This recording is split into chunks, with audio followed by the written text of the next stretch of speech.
The number one reason for people losing at trading is bad entries.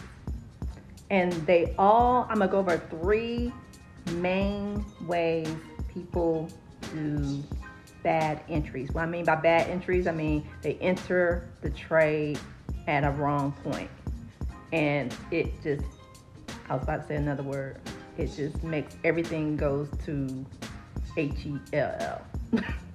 So, but those bad entries will mess up probably every trade. And that's what will cause people to feel like trading doesn't work for them. So I'm going to go over the three main ways of entering a trade the wrong way and how to fix it.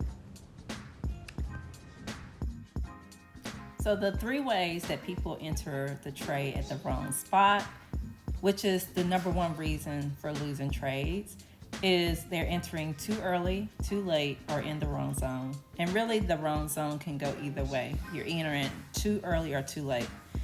So how to avoid that is to, number one, to mark out your strong demand zones. You do have to go to the higher time frames to find these zones.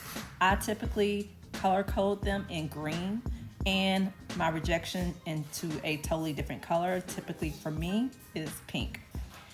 And then I have gray zones for minor support and resistance in between those major demand and resistance. The other thing is know which way you're trending.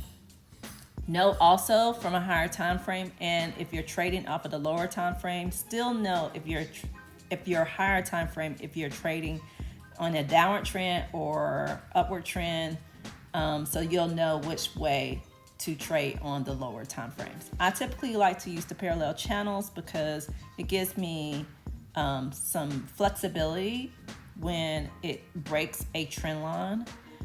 The third thing is I do not trade above the 50% level.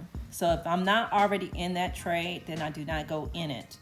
Even if it were to go all the way up here, I wait for it to go all the way up here and then come back down and find a new demand zone or support, and then wait for confirmation, and then I will go into that trade. And I always check for the amount of risk that I have, and I try to keep it below 2%.